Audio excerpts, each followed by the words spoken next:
And we saw the Secretary of State there in front of the committee, Ian Paisley Jr., giving him a hard time on the finances, saying the rhetoric is cheap. He wants to see the colour of his money. Yeah, I mean, he was talking there about a shortfall. I suppose it was when you add up all these different pressures, a shortfall of £660 million. And, I mean, some of these pressures are to do with recent events and the upsurge in dissident Republican violence, but there's all sorts of other pressures. We heard a lot there in the evidence about the hearing loss. That's claims from police officers who were using firearms during the course of the Troubles that it's damaged their hearing. This is coming in now. We've got extra pressures in terms of pension payments that have to be made, pressures in relation to the historic inquiries that are still going on.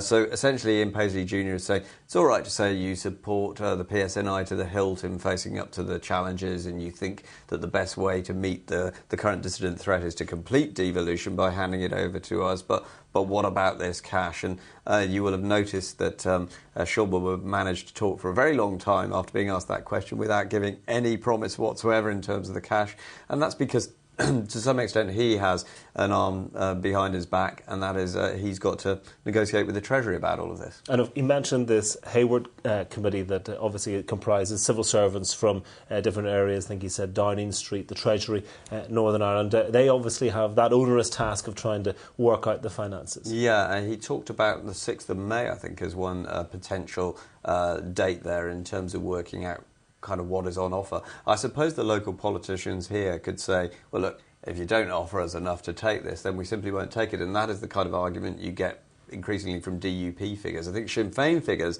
are sort of a little bit more reluctant to make that argument because it's been such an important thing to them to say that policing must be devolved, and that was one of the planks for them buying into supporting the PSNI. So you tend to hear that argument put more by DUP figures than by Sinn Féin figures. OK.